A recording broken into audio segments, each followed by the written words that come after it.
সব বাচ্চাদেরই ভীষণ পছন্দের একটা খাবার হচ্ছে চিকেন রোস্ট। আসসালামু আলাইকুম। চিকেন রোস্ট রান্নার জন্য আমি প্রথমেই তেলের মধ্যে চিকেনগুলোকে একটু ভেজে নিয়ে তারপর এতে কিছুটা পেঁয়াজ আর অল্প একটু মরিচের গুঁড়ো দিয়ে দিয়েছি যাতে কালারটা একটু সুন্দর আসে। তো এগুলোকে কিছুক্ষণ ভেজে নেওয়ার পর আমি এতে আদা রসুন বাটা পরিমাণ মতো আর টক দই আর বাদাম বাটা দিয়ে দিব। টক দই আর বাদাম বাটা দেওয়ার কারণে চিকেন রোস্টের ফ্লেভারটা কিন্তু অনেক বেশি ভালো আসে আর বাচ্চারাও বাদাম দিলে খুব পছন্দ করে এই চিকেন রোস্টটা।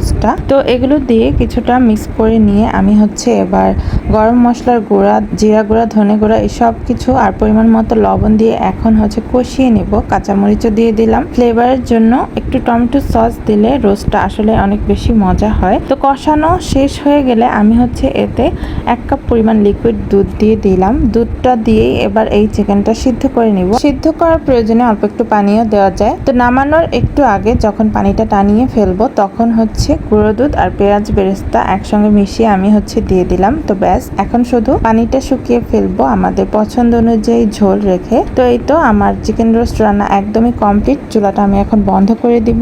তো এইভাবে রান্না করলে কিন্তু বাচ্চারা অনেক বেশি পছন্দ করে।